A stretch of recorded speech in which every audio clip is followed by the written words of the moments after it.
How many victims and protesters attended Tsarnaev's pretrial hearing last month. They weren't there today, but many do have plans to attend the trial once testimony is underway. And Heather Abbott of Newport is one of the survivors who plans to watch the trial in person. Eyewitness News anchor Shannon Heggie spoke to her about that decision. She joins us now from Boston with that interview. Mike, when we got here around 11 this morning, there was a line of media outside the courtroom, media from all over the country and all over the world.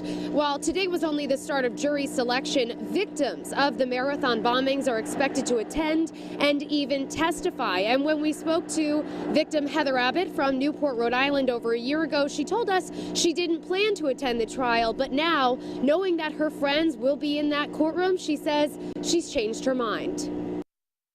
She remembers that April day all too well, but Boston Marathon bombing victim and Newport native Heather Abbott says the details surrounding the suspects and the events in the days following the bombings she didn't learn about until recently. I think, when I was in the hospital and during my recovery afterwards, I just didn't pay attention to it. I didn't know about the fact that they carjacked somebody, and I had thought for a long time that Officer Collier was killed in the shootout in Watertown. I didn't know that he was, assassinated for his service weapon. The shock of that knowledge, along with the fact that fellow amputees will be testifying, is why Heather says she plans on attending at least part of the Tsarnaev trial. Is there some anxiety with that?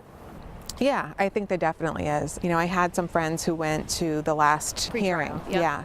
and actually saw him, and they kind of described how they felt. So I would imagine that I'll have some anxiety, when I go for the first time at least.